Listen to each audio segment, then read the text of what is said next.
The Mystical Emergence podcast is for mature audiences and entertainment purposes only and should never be used over sound medical advice. In this episode, The Spiritual Spiral. And now, here are your hosts, Mystic and the Wizard. Keone Hanalei joins us today from Pahala.net, one of the many individuals involved in Pahala Hawaiian Botanicals. Mahalo, Keone. Mahalo. Thank you so much, Wizards, for having me. Yeah, we're super excited about having you on the episode, on the podcast today. You know, I say many because esoteric Hawaiian botanical medicine began so very long ago, Keone. When did your story with Fern medicine begin? Upon birth. You know, this medicine is part of my lineage, my ohana, my family. And my grandmother was the one who took it upon herself to teach me all of this. And she is who raised me. Her name is Kauiki Onalani, and she was a well-known practitioner, plant practitioner here on the island of Maui. And she adopted me when I was born, and I lived with her for the first 5 years of my life. So the first 5 years of my life was just immersed in plant medicine, in Hawaiian lore, in Hawaiian mysticism. So I like to say the first 5 years of my life was just one ceremony. Wow. That's amazing. How fantastic was your childhood? It just sounds amazing. I have childhood envy now, Keone. I really do. Well, I really... It was. It's amazing because a big part of the Western world, I think, is that so many people are detached from their heritage and you know, their ancestors, and to be able to be birthed into like a family that was so like ancestral and cultural based, I think is just like, it says a lot, and it's just like so important, and you know, it's why you're where you are today, right? Yeah, definitely. I'm just so blessed that my grandmother and so many members in my family have chosen to remain vigilant within our cultural practices and our traditions. So I'm just really blessed. So, and your grandmother, you refer to her, I think, on your Instagram as Tutu. Is that correct? Am I getting that right? Yes, that's how we refer to our grandmother in the Hawaiian language as Tutu. Oh, good. In honor of you, Kanole, I'm wearing my only Hawaiian T-shirt that was brought back to me from the state of Hawaii. Right on, brother. just to be in the right mood, right frame of mind. So you got interested in. So well, I guess it was part of your world from day one. So, but what got you interested in like, hey, I'm going to take the botanicals and the knowledge and the Fern magic. How did you make that connection, that grasp from A to B? Like, this is what I should be doing. When did that happen? How did that process come about? Yeah, thank you for asking me that question, because this is a really, really important question for all of us right now. So, like I was saying, I lived with my grandmother until I was 5 years old. And then, as in tradition, you're gifted back to your biological parents at the age of 5. And my parents are very Western, and so I was introduced into the Western world, and I subscribed to it. I subscribed to the Western world, and I call the Western world a culture of control, because it's based upon this fascination and obsession with control, which is totally inorganic. It's not organic at all. And so I did the things that I thought that were going to make me acceptable. You know, I relinquished my sovereignty. I allowed others to tell me what to wear, what to eat, what to think, what to say. And it wasn't until I realized about 10 years ago that I was in a lot of suffering. And despite having all the things that you're supposed to have, right? The nice car, the successful job, all these things that said, okay, this makes you a whole human. Well, I no longer believed in that anymore, because I was akamai, or I was aware of my suffering. And so I had to make that mature conversation with myself. What nourishes me and what puts me in deprivation? And when I examined all the things that nourished me, it always took me back to Tutu. Wow. And I had visions of Tutu's hands. That's what comes in most strongly. It was her hands gifting me something, and I was like, it's the Ike, it's the knowledge that she offered me. This is what nourishes me. Okay, so now I need to commit to that. How can I translate that so that I can make a living, I can live in this modern world, I can be relatable as well? And I remembered, aside from her teaching me the knowledge, she also taught me how to make medicine, how to transfer these plants into making something that nourishes other people as well, including myself and our family. And I said, okay, that's it. I'm going to make an apothecary line.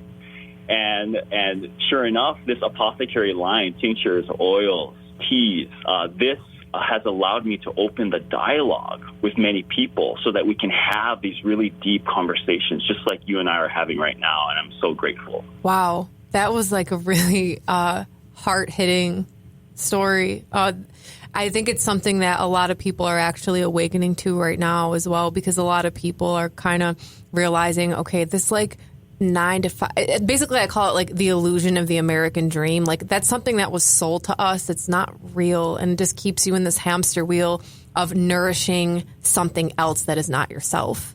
When it comes down to it, it's like people, everyone's suffering with like adrenal fatigue, and it's really just because I feel like people's spirits have checked out, because like everything that is done is so focused on the physical realm and getting the car and the house and the money and all that. It's like that doesn't edify the soul or the spirit in any way. So it's like, I feel like we're in the zombie apocalypse right now, and people are starting to wake up and be like, wait, I need to get back in touch with something else. Like they know that something's missing and that there's an essence missing. Yeah, definitely. And, in the Hawaiian culture and Mu culture, which is pre-Tahitian Hawaiian culture, so very archaic, we have something called Hanana, and that means the event. And we are currently in Hanana, according to, our doctrines, that we are in Hanana, which is a correction by way of source pulse. So the field of influence is this awakening, just as you're saying, and no one is immune. And it's incredibly uncomfortable. It's incredibly uncomfortable to come to the realization that everything you've been told that is your identity is a lie. Mm-hmm. And so a lot of our brothers and our sisters are in revolt. Yep. They're in revolt because they feel betrayed. And, this is where a lot of people will be tempted to go into disassociation. And so, I say resist the disassociation. The way that we resist the disassociation is we proclaim ourselves. We proclaim who we are, our truth. And we say in Hawaiian, oia. We proclaim our truth. We make ourselves relatable by sharing with people who we are. You said something that was just, I'd never heard before, and that was that you were gifted back to your grandparents.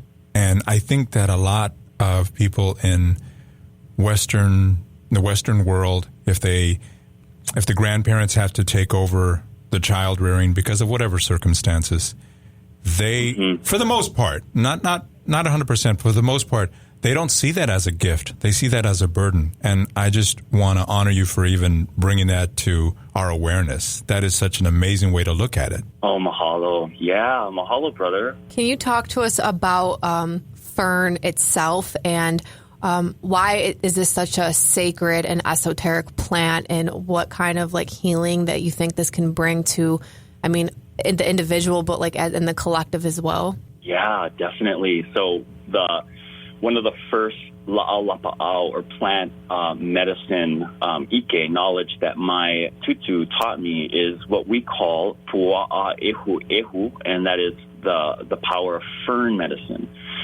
So biologically, ferns are the only species, this is really significant, they're the only species on this planet to have attained what is known as evolutionary stasis. And what that means is that ferns have met their evolutionary ceiling. They have completely evolved. The significant thing about that is that because they've completely evolved, they are no longer required to accumulate data. Wow. And I say this a lot, but not all data is knowledge. Correct. Yeah. Not all data is quality. And so because they no longer accumulate data. They are pure. They are pristine. So this is, the first thing that we are akamai aware of when it comes to ferns. Now, the esoteric quality of ferns, which makes them pretty magnificent, is during a time, and this is in the Mu lore, during the time of the Kali Yuga. And the Kali Yuga is a spiritual dark age. So others reference it as the Iron Age because it's so dense. It is, we're pulled into gravity. We're pulled into matter, almost confined in matter. This is the Kali Yuga, and this is what we're crawling out of right now.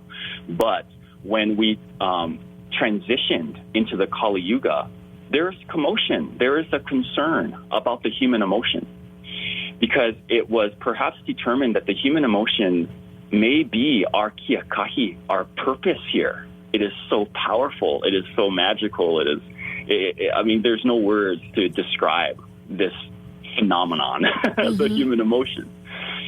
And so how does one preserve the human emotion through a dark age, through a spiritual dark age, so it does not become distorted?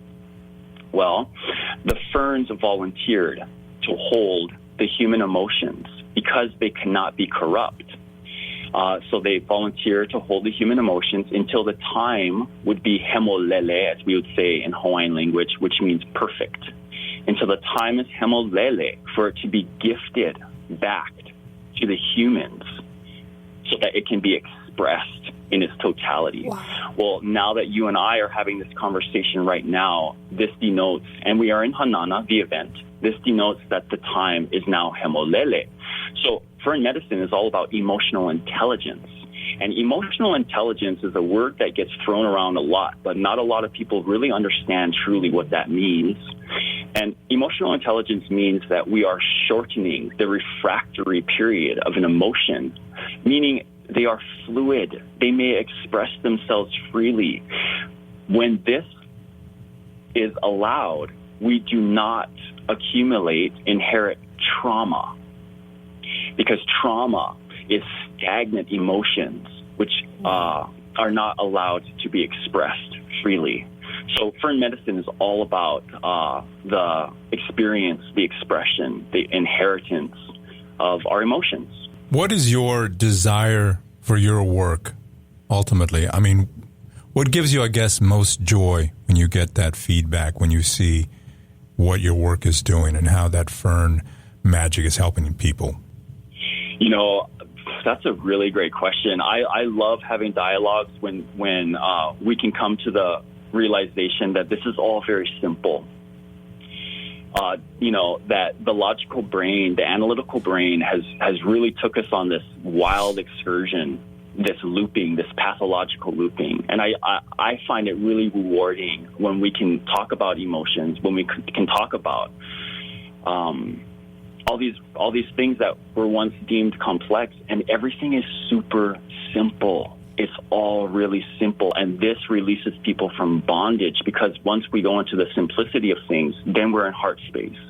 We're no longer in survival and defense, stuck in the analytical mind, but in heart space, drop into heart space, simplicity. Wow. So I was actually, especially over actually just this weekend, I was actually thinking a lot about the human emotion, and I was thinking about how just not understood it is. And even during this week at my shop, when people were coming in, actually specifically men, talking about how, they're put on SSRIs or other drugs like that. And it's like, I try to explain to him, like, you're not supposed to be happy all the time. That was like a lie fed to you.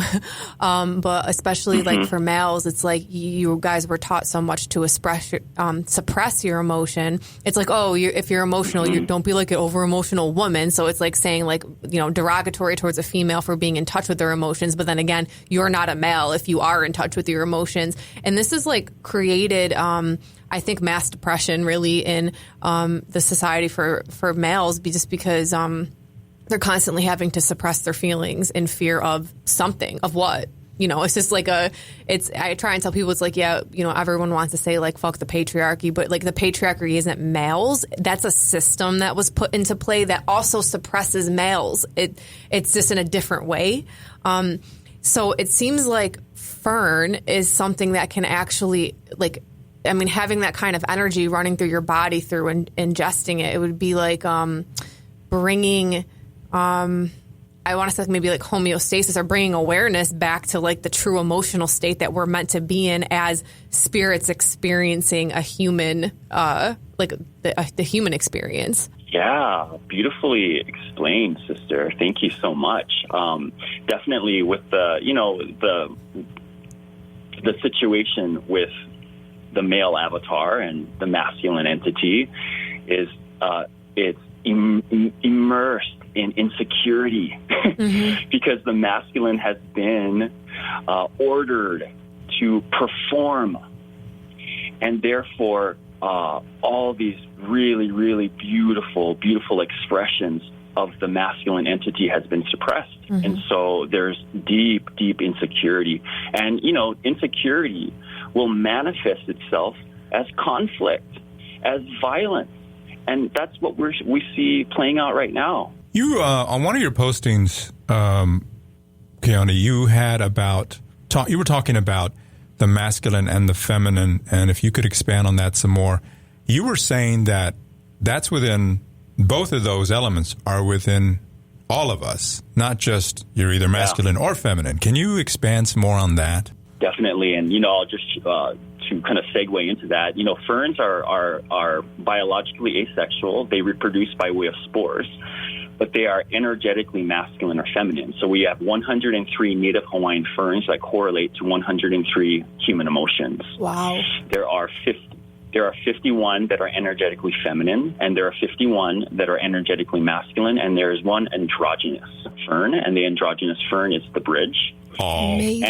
And and so when something has its house of power in the masculine, it is really immersed in practicality, in logic. When something's house of power is within the feminine, it's intuition, mysticism. So, as you were saying, Wizard, yes, we are all, regardless of our gender, if we're gendered men or gendered women, we are equal parts, masculine and feminine. The beautiful thing about this dance that we have with our masculine and our feminine is our feminine is our foundation. Our feminine has the capacity to dream. She has the capacity to engineer an idea. So, in other words, we call this an intention. The intention is very feminine. However, this intention, this dream, this idea means nothing if we do not create results. And this is where our masculine comes in, because our masculine moves it, applies action, creates results. We call this the manifestation. So our feminine is foundation, it is our intention, and then our masculine moves it, applies action. That is the manifestation. So when you mentioned there's like 103 ferns for the 103 different human emotions, do you have just like one fern remedy that you offer, or do you have like multiple? Do you have all 103? Like, how does that exactly work? And then what is actually, is it homeopathics? Is it spagyrics? Is it tincture? Like, how actually do you, what's the word I'm looking for? Like, give the remedy to somebody? So I do have a spagyric tincture that has 51 ferns at this time. This is the highest concentrate that I offer. I don't have anything where all 103 are offered at this time. And this is all very sophisticated because, I listen through telepathy. Through my relationship with this La'alapa'al, this plant, I take instructions. I rarely give my own recommendations to medicine, to sacred medicine. I'm just receiving instructions, and I'm the conduit. And at this time, they prefer that only 51. If you go on my website, pohala.net, and you will find it in the website store, and you can read all the 51 that are willing to be expressed at this time. Now, I say willings because perhaps the human race, we're not equipped yet or the 52 others? Perhaps. I don't know. I don't ask these questions, but that feels right for me. I do also, of those 51, I do offer individual Fern edible hydrosols. So these are a little more subtle than a spagyric tincture. Spagyric tincture is very potent. Edible hydrosols done through steam distillation, and then also you can do an essence extraction as well. I do offer individual, like for instance, I have an individual fern essence of Vavai Ole fern, which is the fern of acceptance. I have one of Ho'iokula, which is emotional rest. I have one of Ki Lau Pueo, which is emotional ruin. So these also, I have received instructions, okay, release this as an individual. So that's how it kind of works for me. Can you explain exactly what a spagyric tincture is and how maybe it differs from like homeopathy or even a regular tincture, just so that our audience can actually understand what it is? Yeah, and spagyric tincture, this is how our Neolithic ancestors made medicine. This is true alchemy now. So in alchemy, in fern or botanical alchemy, everything is made up of 3 elemental components, okay? We have sulfur, which is considered the soul, okay? This could be an essential oil. We have mercury or spirit. This is alcohol. And we have salt, or the body, and this is the mineral salts. So a spagyric incorporates the 3rd component, which is the salts or the body. What's really, really significant about this is that in a plant, its DNA, which also means its memory, is found in its salts. So the way we make a spagyric is after you've done the extraction of the plant, you burn the avatar, you burn the body to the point where it's its finest white ash. Now, this finest white ash, these are actually crystals. This is the plant's DNA. Because it's so fine, you can augment a tincture, a liquid tincture, by adding this ash into that. It will dissolve. Now, your tincture has become a spagyric. So on your website, pahala.net, you have a section where you can give someone a consultation.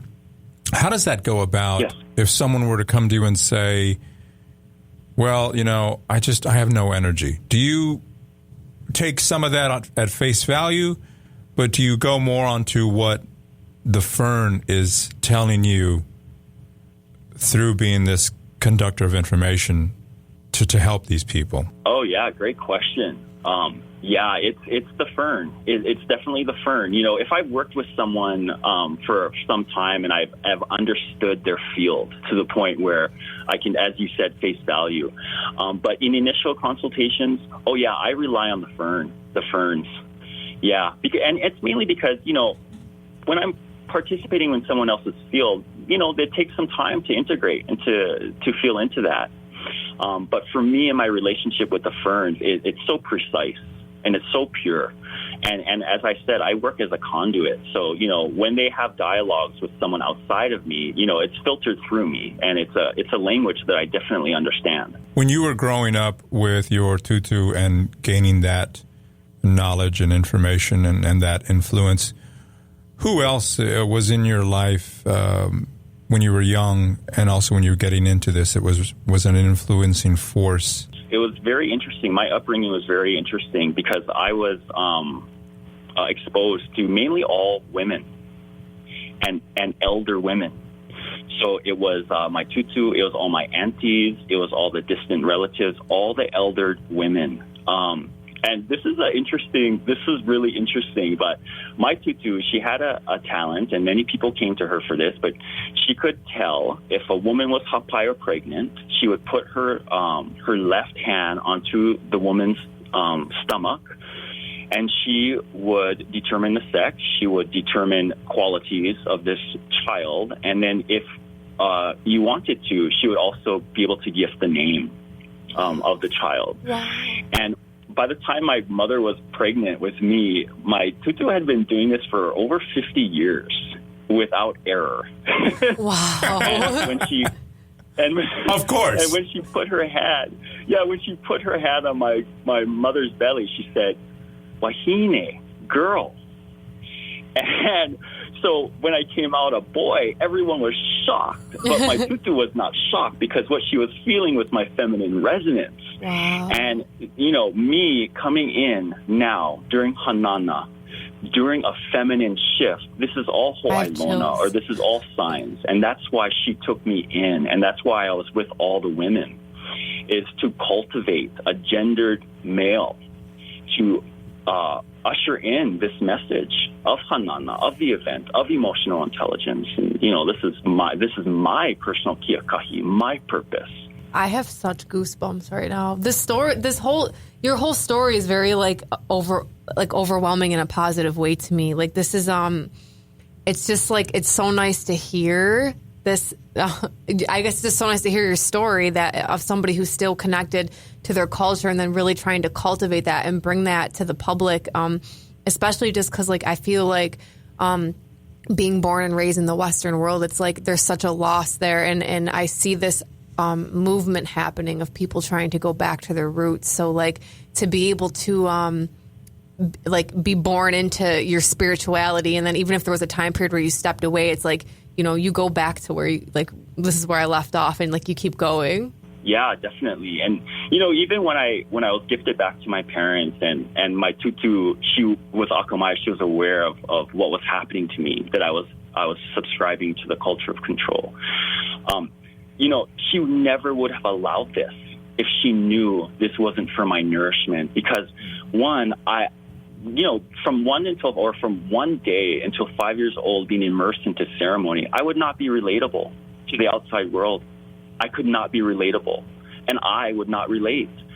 So she knew that this was the best for me, so that I can make these connections with my brothers and my sisters, with my community, regardless of what the community looks like. It's so important for us at this time to go into bonding and true intimacy, but we can only do this if we're relatable to one another. Can you talk about how the Fern medicine has helped you, and if you have any specific stories of when a specific type of Fern has like called to you and you used it, and then like maybe like what has happened to you spiritually or a healing that has transpired because of it? Well, Fern medicine it's such a beautiful ally and such a wonderful friend, and I consider it my family.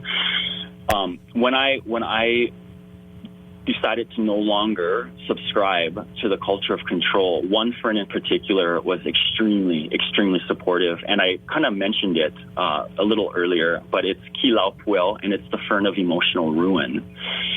And people ask me like, oh, how is ruin an emotion? Well, ruin is all about reducing that which no longer serves us, just stripping us of the illusion, stripping us of the delusion.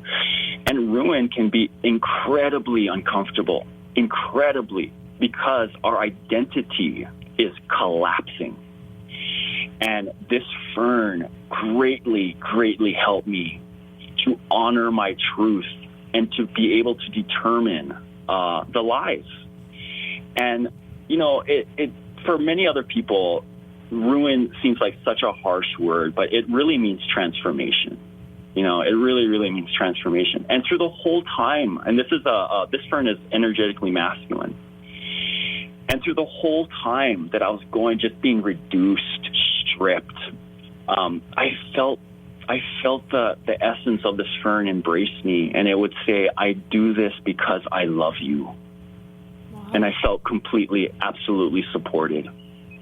And I was in absolute trust, felt completely safe. So how would somebody, like me personally, I feel like I would want to do a consultation with you first to see what Fern would be like best for my energy field in my aura of what I'm personally going through right now. But like if somebody was to go on your website, like how would they know like which formula to pick or which Fern to turn to? And this is when we go into our feminine and we really honor our intuition and really honor what exactly our intuition is guiding us to.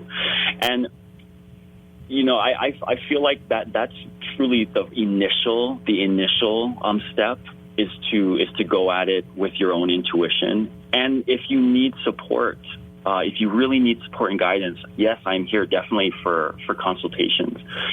But if you just go on the website, I have a lot of reading material too.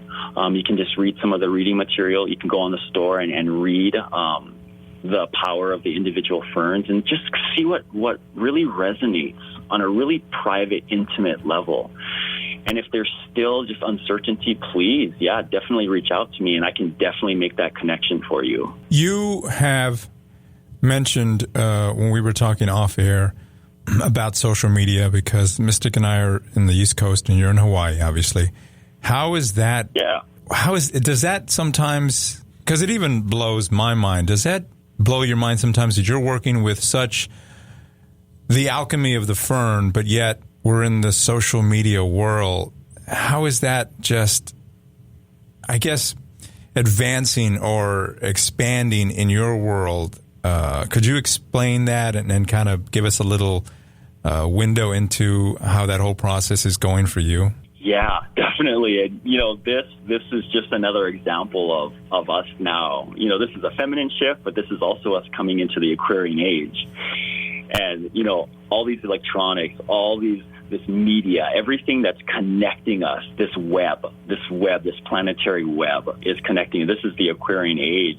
So this is a time for us to unite, not just as a small community, not just as a family, like a nuclear family, but this is time for the planet and all its species to unite. And this is what the Aquarian age is offering. And I've had I've thought about this too, about, wow, all these gadgets and all these machines, and, what are the unseen things that they're perhaps polluting us with and all of this. But my focus as an Aquarian in the Aquarian age is this is how we are uniting.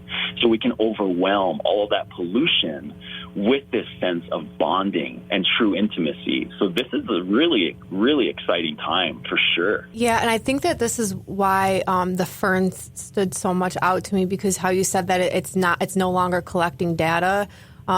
Our bodies, whether we realize it or not, are collecting all of the data and the radio frequencies that are going through the air constantly. And I think this is why a lot of people, especially children nowadays, feel so overwhelmed.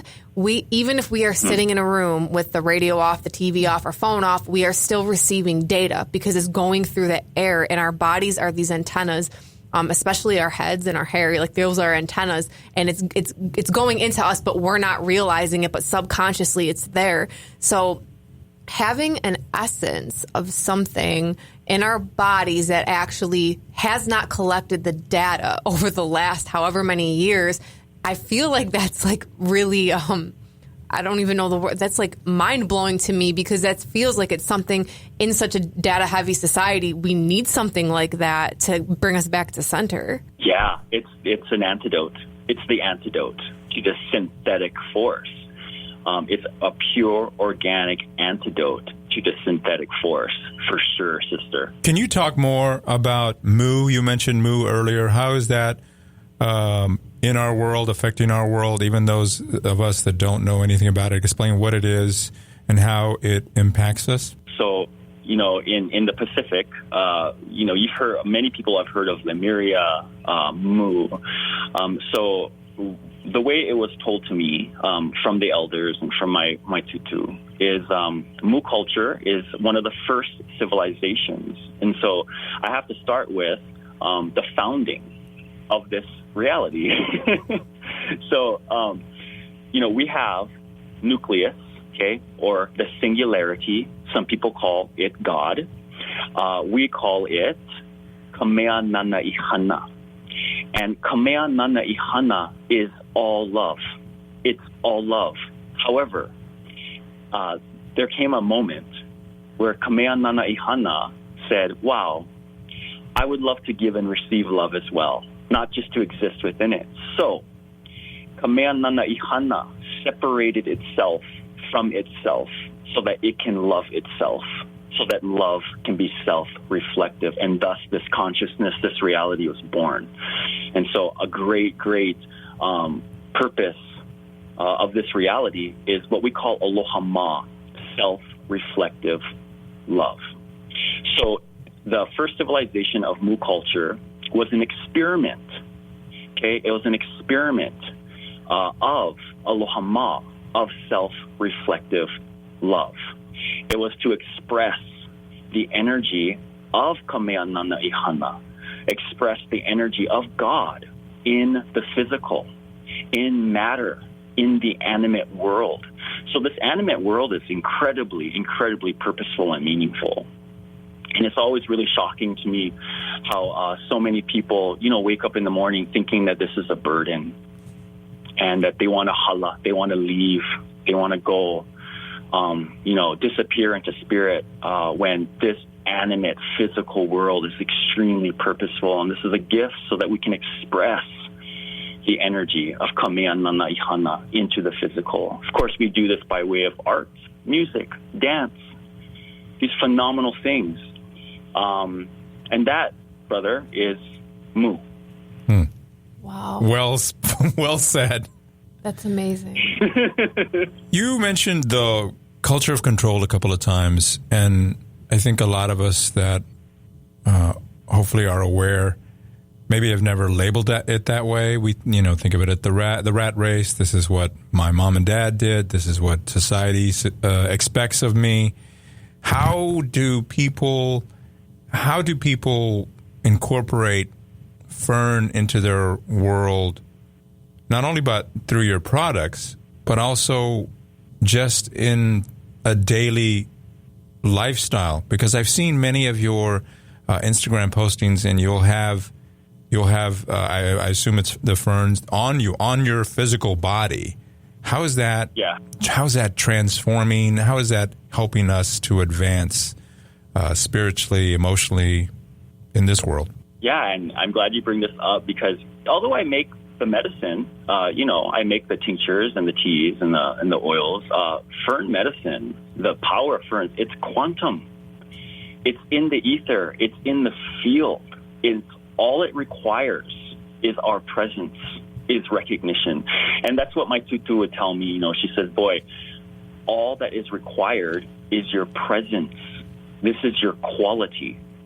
And so, Fern medicine and coming into recognition of the fluidity of our emotions, allowing our emotions to ebb and flow, to express itself without control. And, emotions get put into two totally different boxes. Rarely are emotions allowed to express themselves within its now moment. On one end of the spectrum, it gets put in this box called fear and aversion. Like grief, palahina fern. I don't want to deal with it. I'm afraid of it. So that gets put in the box of fear and aversion. And then on the other side of the spectrum, we have ferns like makali'i, which is the fern of emotional euphoria. And these get put in the box of lack and craving. I want more of it. Or how can I control you to make you stay? So fundamentally, all things in this reality are unstable. That is the law of this reality, is that all things must remain unstable. And so that means that this fascination and fixation of control must collapse if we, as a species, want to ascend. So I can see how this applies to my own personal life, and then also on a large collective global scale.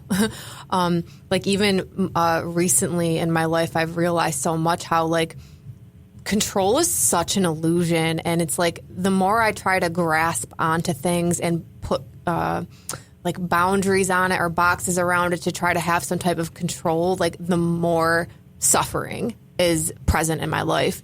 And the more that I completely just let go and live day by day and just take things as they come and just roll with it, as my husband says, I suffer a lot less. Sometimes I get to the points where I'm I have to be so in the moment that I don't even want to think about what I have to do tomorrow. I'll worry about that when I wake up in the morning.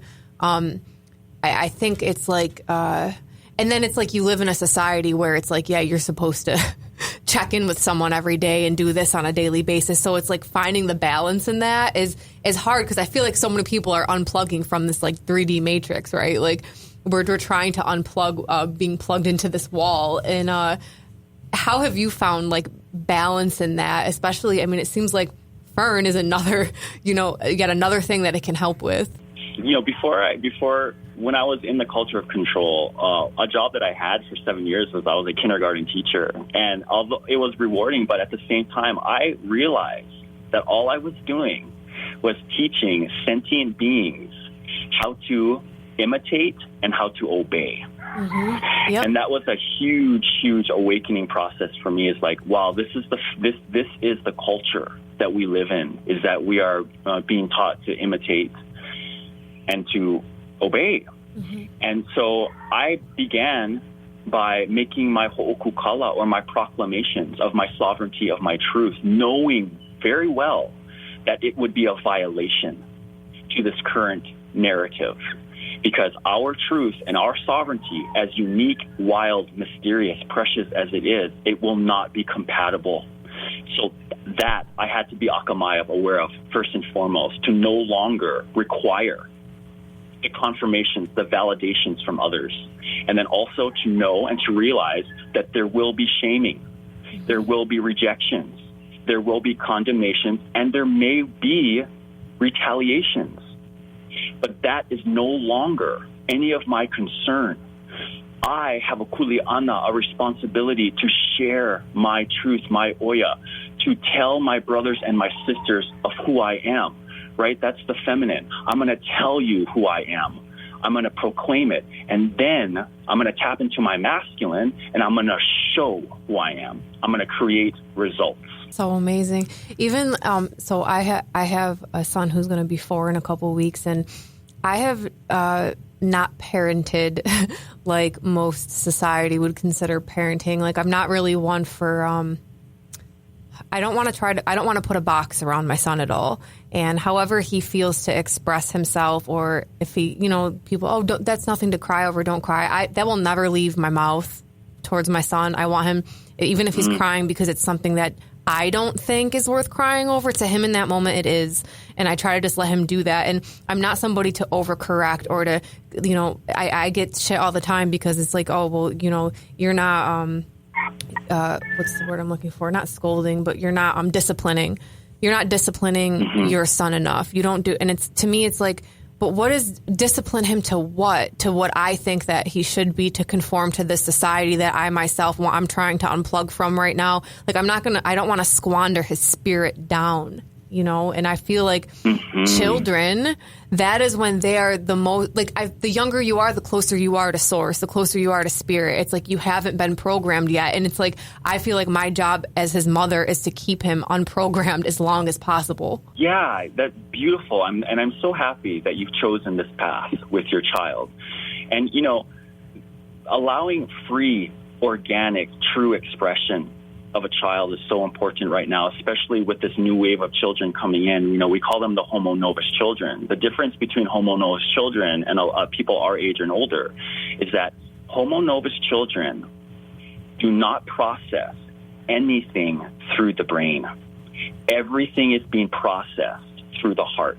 And this is why a lot of them are being falsely diagnosed with having social disorders, ADHD, autism. Yes, exactly. It's because they don't understand the logical processing. Everything is done through the heart. This is why they are so empathic and compassionate and full of love.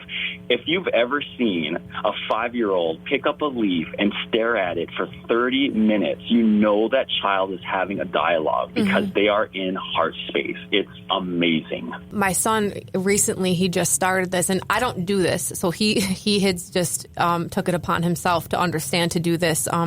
We were in Black Mountain last week, and we were in the in the river, and he threw a ball for my dog, and the current took it too quickly for the dog to grab it. So he went out in the center of the river, and he looked at the sun, and he said, "Excuse me, son, can you please bring my ball back to me?"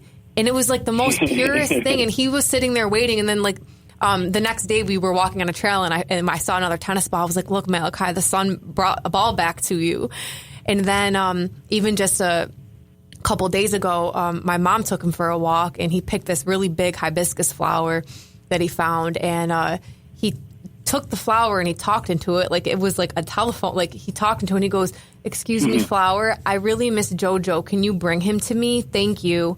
And Jojo is his stepfather, and he actually came on a plane a couple days later. And I'm like, "Look, it's because you asked the flower brought him to you."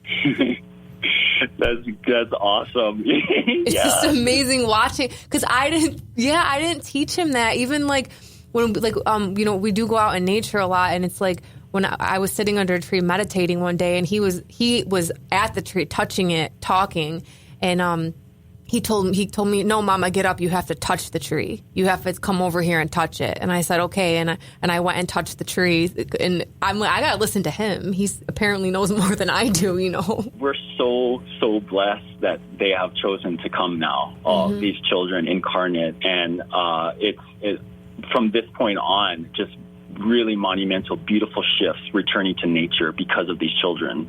Yeah, I feel like we can learn so much from them, and it makes me so sad when, even I have a ton of people that come into my shop and they're like, my kid's diagnosed like ADD. Do you have something natural before the doctor puts them on drugs? And it's just like, I feel like these drugs are like being used to like keep children plugged into this matrix. It's like, oh, you don't fit in our computerized system that we formed, a robotic system that we want you in. So here, take a pill to make you fit into that. And it's like your child's staring at butterflies out the window because he's supposed to. He has awe and wonder. Don't steal that from him. And like, I'm not going to give you anything to try to take that away. Like, don't take that away from him. Yeah, sister, I feel you on this. So you mentioned about your process and how you came aware and how you wanted to share that, and I want to honor that in you, brother. But did you receive friction and tension like you mentioned earlier? Has there been, I guess, that opposition?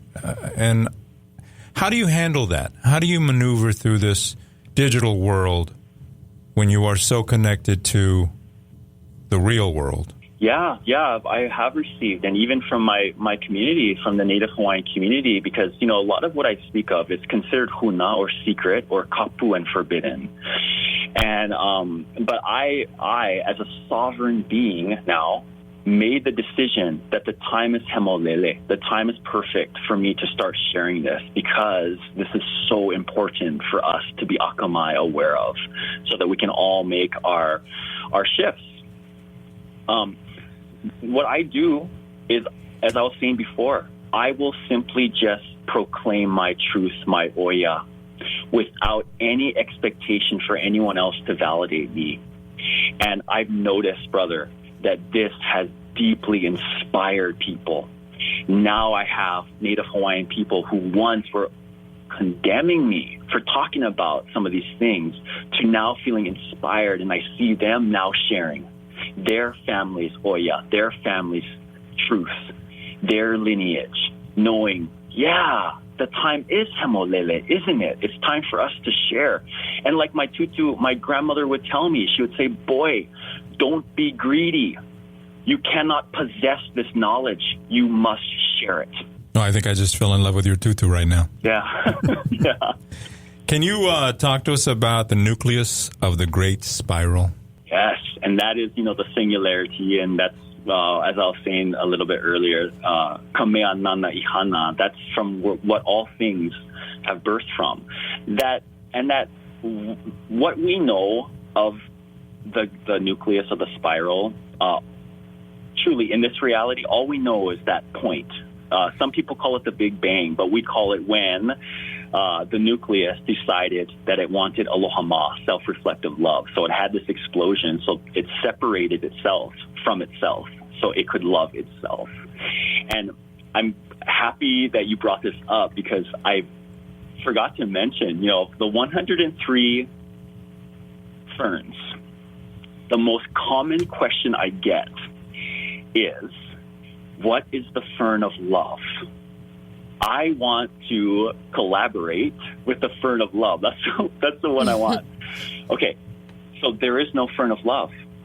There is no Fern of love because love, aloha, is the culmination of all 103 emotions.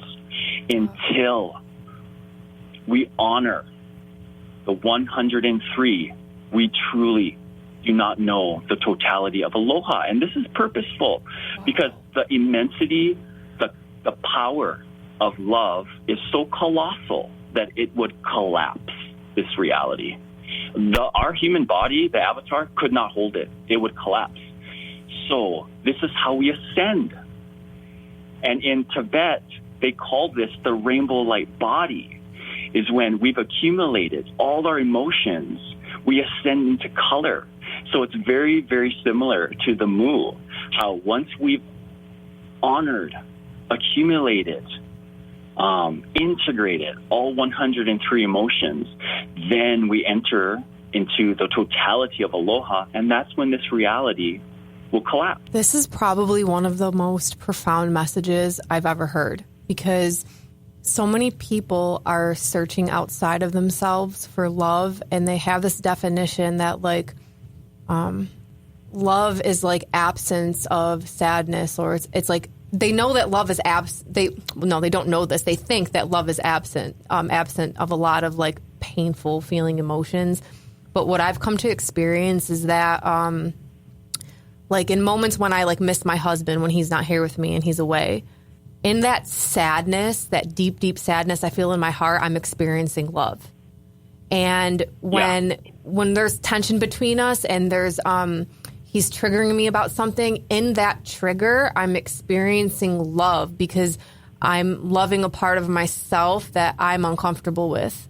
And it's like, I really just want to like drive this message home about everything you just said, because people think that they're looking for this like utopia feeling of like, I'm never sad. I'm never like, love is something that makes me happy all the time. And that's so not true. That's literally just one of the 103 emotions that make up love. Mm-hmm. Yes, sister, right there. And yes, we go through grief to experience love. We go through pain to experience love. And like my tutu would tell me, she said, boy, go into the discomfort and finish it. Yep. Wow. You know, Pahala Hawaiian Botanicals, the first word in that is Pahala, which means to recover consciousness, to wake from stupor, to ascend. And yes. How do you deal with that? That just must be so difficult. I am sure at time with, your clients, but it also must be very joyful. Could you maybe express how that exchange, that interaction has come about in your life? Yeah, it has really allowed me to really admire my brothers and my sisters and to truly the power of when someone proclaims their sovereignty and their truth.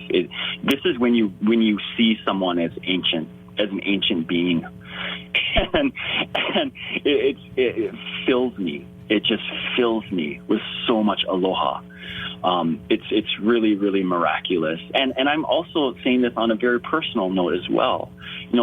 That I can admire myself so much when I make my ho'okukala, my proclamations and my truth. And, it doesn't have to be huge. We don't have to go to our job and say, I've had it, I'm done. We can start really small. And I love to give this analogy. And how to start small, speaking our truth, speaking our sovereignty. I'm at the checkout store at a grocery store, okay? I was looking for almond breeze, and they didn't have it. And the person who was checking me out says, did you find everything you like? And we hear this a lot, right? Mm-hmm. And I remember the day when I used to say, yep. Mm-hmm. But that's not my truth. So now I changed that story. So even as small as that, I say, no, I did not find almond breeze, but everything that I have here, I'm happy with. Thank you. Okay, the little things. We begin with the little things. This creates a momentum this is how lives become changed.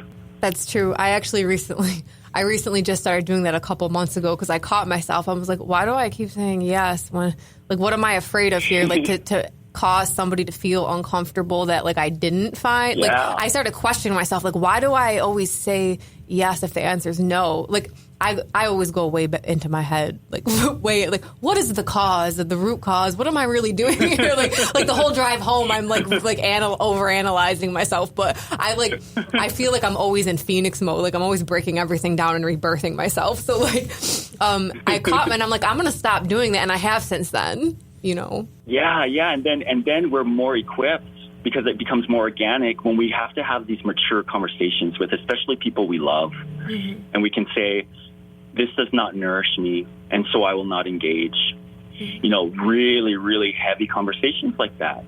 You know, we can start small, do these little things, and it gives us the courage to incorporate that in our everyday life, in all our conversations, all our interactions. And this is true intimacy. Yeah, I agree. I mean, I've had so many clients recently that are, it's like when I help get them to the bottom of certain situations in their life and feelings, it really is like their suffering that they're experiencing in life is because they're not being true to themselves, and they're not putting up boundaries, and they're saying yes to things because they feel pressured that they have to because of either society standards or their own family standards. And they either stay in toxic relationships because of fear of, stigma from their religion or their family. And I think that finding our own center, like our own nucleus, and honoring ourselves is like the first step to this whole awakening. Because if you can honor yourself, you're going to be able to start honoring the other, because you realize their individuality and nobody should be conforming to what you want, just as you should not be conforming to what others want of you. So being able to love yourself in completion and actually realize these things, it's going to also in turn allow you to love everyone else as is and not try and change them. Yeah, to not attempt to distort someone else's truth and sovereignty. Definitely. And this is truly how we share, is through Aloha Ma, through self-love. I fill myself, and I am so full that everything I offer my brothers and my sisters is overflow. I love that. So on your Instagram page, Keone, you have some moments where you're dancing or it's movement, and we've talked via email, and I'm like, what is that song that is in there? It's amazing. So is it just, are you bringing in the Fern magic, or is just movement, the movement you do? Are you getting in touch with that? How's that genesis of that whole energy, that whole dance come about? Yeah. So important for us to move our emotions, move energy so it doesn't remain stagnant. And there's different moving techniques. One in particular is a movement called ulu. It's a move practice, and really the foundation of ulu is to stimulate and to flex the spinal cord, and so that we have a really healthy drip of the cerebral spinal fluid, which we believe is an Akashic record. It holds our memory, and not just the memory of me, the individual, but my lineage, the memory of my lineage, through the spinal cord, through the cerebral spinal fluid, and as I was saying before, so important that we move energy, we move our emotions.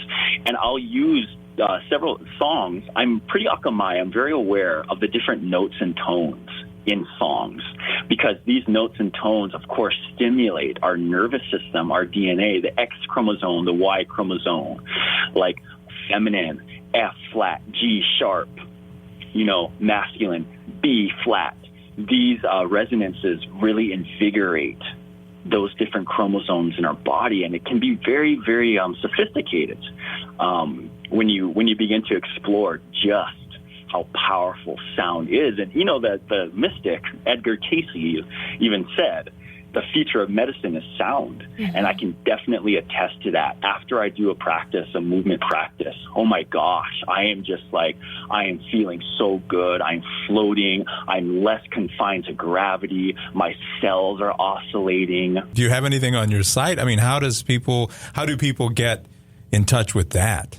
Well, I don't offer any videos at this time, but I am touring the Hawaiian Islands teaching ulu. I have another Mystic Ulu workshop on the 12th on the Big Island, and then on the 20th on Maui. So it's something that I've just been doing on a workshop setting, but this will definitely be something that I will start to express in, videos and tutorials as well. I'm all in with that, brother. That sounds amazing. Yeah, this is amazing. Right on. Right on. Thank you so much for joining us today. This has definitely been one of my favorite interviews that we've done. I'm really excited because I'm to order some Fern medicine from you, and I'm probably going to re-listen to this podcast like 40 times. You just covered so much that I think is really detrimental to humankind right now, and I'm really excited. Mahalo. I'm so grateful and so humbled and so glad to share this space with both of you and for reaching out to me and Pohala. And, on behalf of my Mo'okuauhao, my lineage, and on behalf of my tutu, Kauiki Onalani, just thank you so much, both of you. Mahalo. And so it is. The Mystical Emergence Podcast. The claims, information, or opinions heard on the Mystical Emergence Podcast should never be used in place of your medical provider's advice or your doctor's direction. We have some of the best doctors on the planet, and you should always consult them with all health issues you might be experiencing. Thanks for listening.